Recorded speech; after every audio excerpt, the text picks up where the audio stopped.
Il n'était pas évident que la découverte des micro-ondes permettrait un jour de réchauffer nos aliments. Pourtant, c'est bien la gourmandise d'un scientifique qui est à l'origine de cette trouvaille. C'est en effet parce qu'il avait rangé une barre de chocolat dans sa poche que l'ingénieur Percy Spencer eut l'idée du micro-ondes. Nous sommes en 1941. Percy Spencer travaille alors chez Raytheon, où il est responsable de la production de magnétrons, des dispositifs qui, en faisant passer des électrons dans le vide, produisent des impulsions électromagnétiques utilisées dans les systèmes radars. Nous étions alors en pleine Seconde Guerre mondiale. Avec la fin de la guerre, en 1945, les commandes de radar ont commencé à chuter.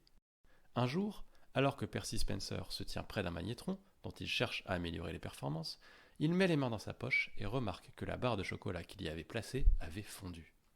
Ça l'intrigue, alors il teste l'effet en plaçant des grains de maïs près de l'appareil. Et là, miracle, ils éclatent immédiatement en pop-corn. Il essaye ensuite avec un œuf qui explose au visage des expérimentateurs. Ainsi naît le premier four à micro-ondes.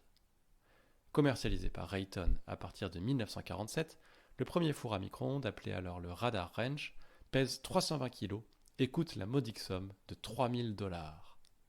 C'est ce principe qui fait fonctionner encore aujourd'hui les micro-ondes de nos cuisines. En réalité, ces fours ne chauffent pas les aliments directement, ils utilisent une fréquence bien particulière qui agite les molécules d'eau présentes dans les aliments, qui par friction avec les autres molécules réchauffent vos petits plats préférés.